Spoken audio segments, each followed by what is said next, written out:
नमस्कार, मैं आरबी सिंह यादव और आप देख रहे हैं मेरा YouTube channel RB Singh Yadav editor. आज हम बिहार पर बात करेंगे। बिहार से एक बहुत ही धधकती खबर आई है और उस खबर की वजह से दिल्ली में बैठे नरेंद्र मोदी और अमित शाह भी हिल गए हैं, क्योंकि उनके सामने अब कोई विकल्प दिखाई नहीं देता कि इस खबर का क्या जवाब दिया जाए।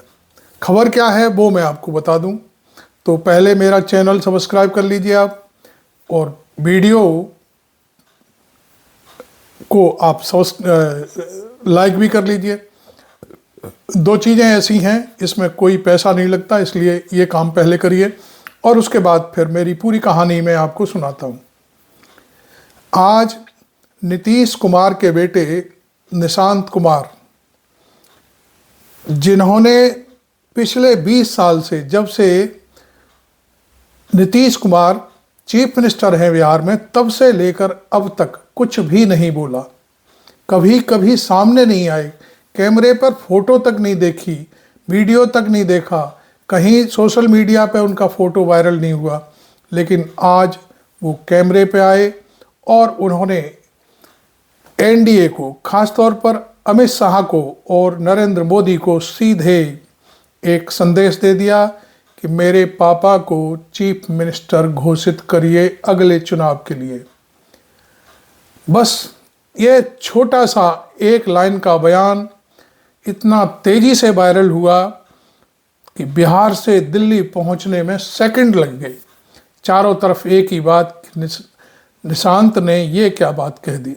हालांकि कुछ लोग इस बात को ये कह रहे हैं कि भाई ये तो घर वाले जो फैमिलियर बातचीत है उसमें अपने ही घर से बात उठी है, तो इसका क्या मतलब है। लेकिन लोग समझ नहीं रहे हैं कि ये फैमिली की बात नहीं है, ये बिहार के भूमिहारों की भी बात है, क्योंकि भूमिहार, यादवों के बाद भूमिहारों का नंबर वहाँ पर सबसे बड़ा है और जातीय समीकरण में भूमिहार सबसे भारी पड़ते हैं।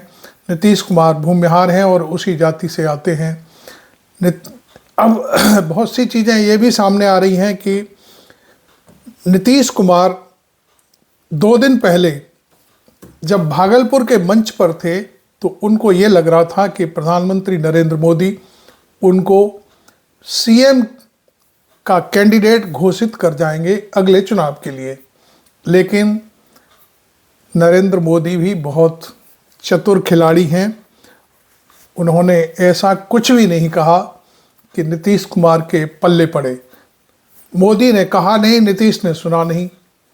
अब इतना ज़रूर कहा कि हमारे लाडले मुख्यमंत्री हैं। इस बात को आप व्यंग में भी ले सकते हैं, इसको आप अच्छाई में भी ले सकते हैं, जैसा भी जिसकी समझ में जो चीज़ आ जाए वो उसी रूप में उसको ले सकता है। लेकिन हमको लगा कि लाडला कह कर के उन्होंने नीतीश कुमार की खिल्ली उड़ाई है, और इस खिल्ली का जवाब आज उनके बेटे निशांत कुमार ने कैमरे के सामने दे दिया। अब सवाल उठता है कि ये सब हुआ कैसे। निशांत कुमार के बयान के एक नहीं 3 तीर चले हैं। तीर तो उनकी पार्टी का निशान भी है, लेकिन वो तीर 3 जगह चले हैं।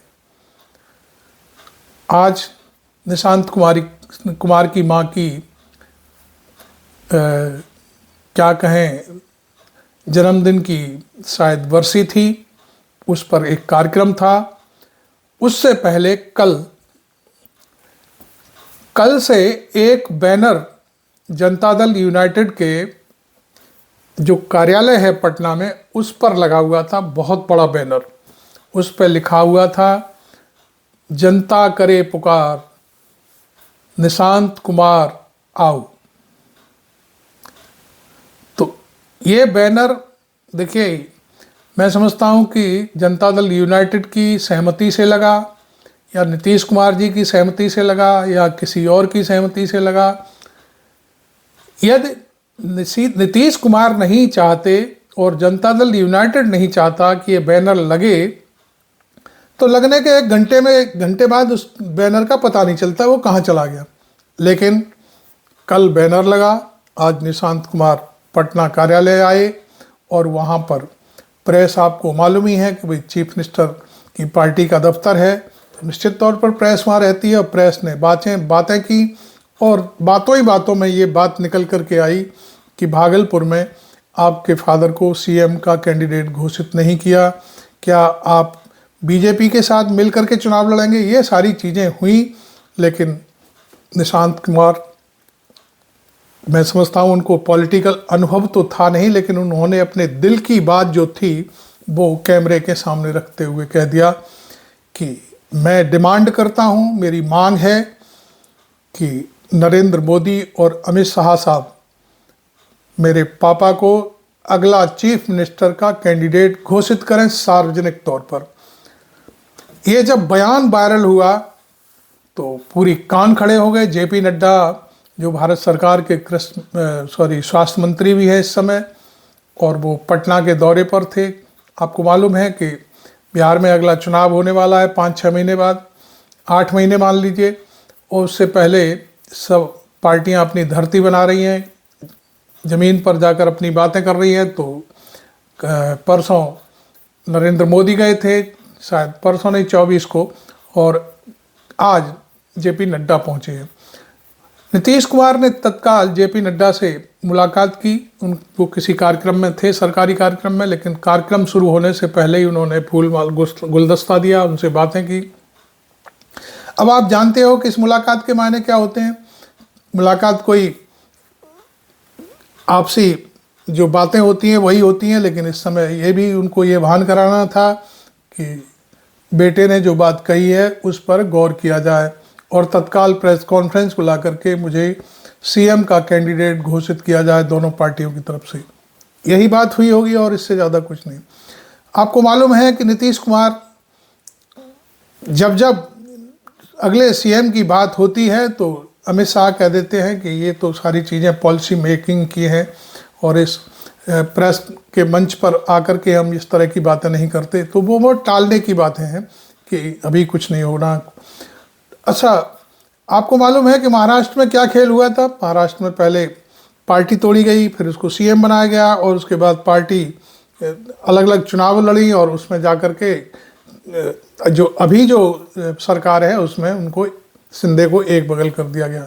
तो नीतीश कुमार को ये चीज़ मालूम है, वो अमित शाह से भी ज़्यादा पक्के खिलाड़ी हैं। 3-3 बार पाला बदला, इधर बना उधर गए और सरकार में फिर भी चीफ मिनिस्टर बने रहे। तो उनका मुकाबला अमित शाह शायद अभी नहीं कर सकते।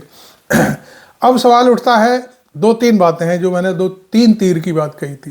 पहला तीर नरेंद्र मोदी और अमित शाह के लिए संकेत दे दिया है, डिमांड रख दी है।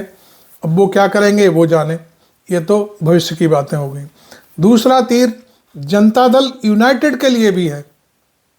जो पार्टी में लोग पार्टी को तोड़ने की जो सर्कस बना रहे हैं, दिल्ली में गुल खिला रहे हैं, उनके लिए भी है।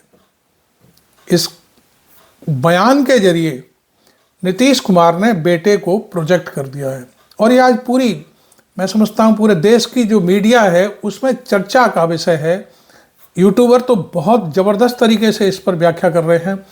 मैंने भी सोचा भाई आपके सामने मैं भी इस चीज़ को सामने रखूं।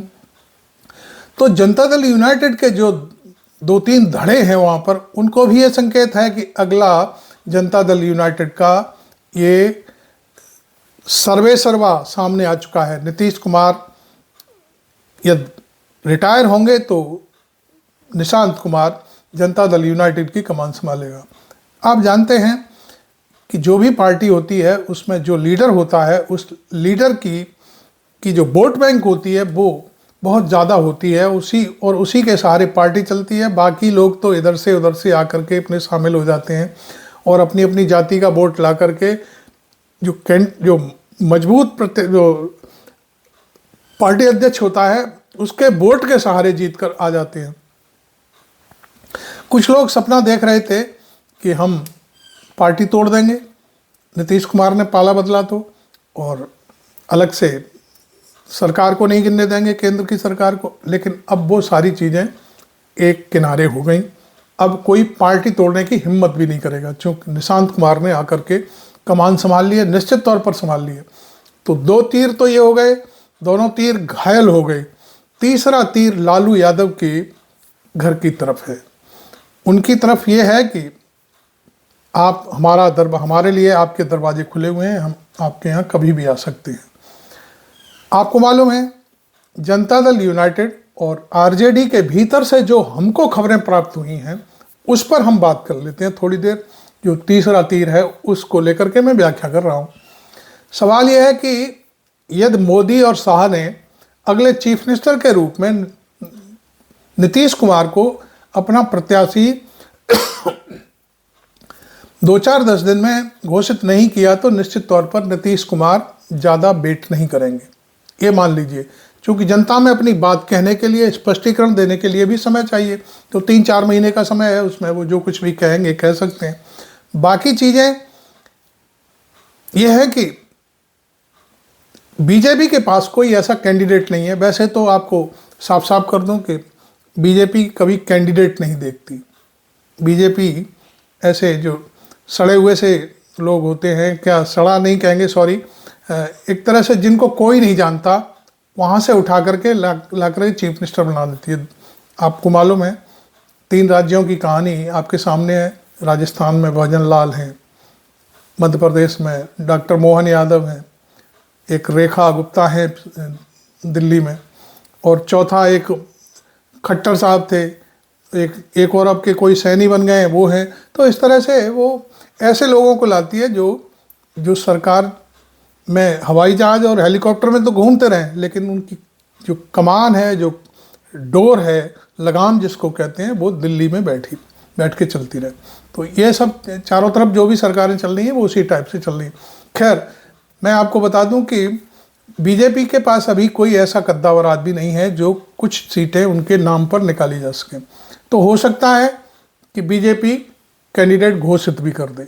लेकिन अगला जो तीसरा है वो मैंने बताया, उसमें एक कहानी, ये पेज चल रहा है कि यदि बीजेपी ने हमारे लोगों को बीजेपी ने नीतीश कुमार को सीएम का पद का नाम की घोषणा नहीं की और पार्टी टूट भी गई, तो फिर अगला चुनाव नीतीश कुमार आरजेडी के साथ मिलकर के लड़ेंगे। क्योंकि लालू यादव ने अपने दरवाजे बंद नहीं किए, खोल रखे हैं पूरी तरह से, चाहे जब आ जाएं बातचीत होती रहेगी। आज भी एक बयान आया है और उन्होंने स्पष्ट कर दिया लालू यादव ने कि अगला चीफ मिनिस्टर हमारा तेजस्वी यादव होगा।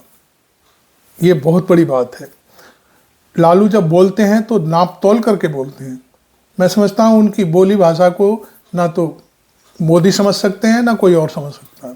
खैर, जब ये बयान आ गया तो जेडीयू में फिर बातें उठने लगी, और जेडीयू और दोनों की तरफ से जो हमें प्राप्त हुई है कि अगला कार्यक्रम ये भी हो सकता है। और वो कार्यक्रम क्या है? तेजस्वी चीफ मिनिस्टर और Nishant Kumar deputy chief minister.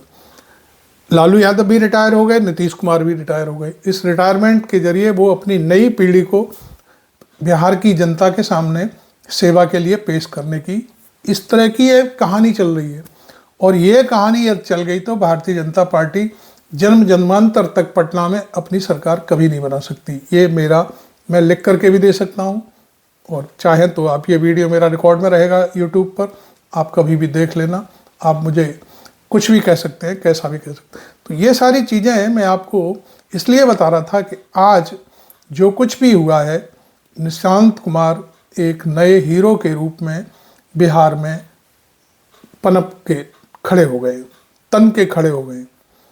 उनका आज का बयान निश्चित तौर पर बीजेपी या तो पचा पाएगी, पचा गई तो ठीक है, नहीं पचा पाई तो निश्चित तौर पर बीजेपी बिहार से जाने वाली है।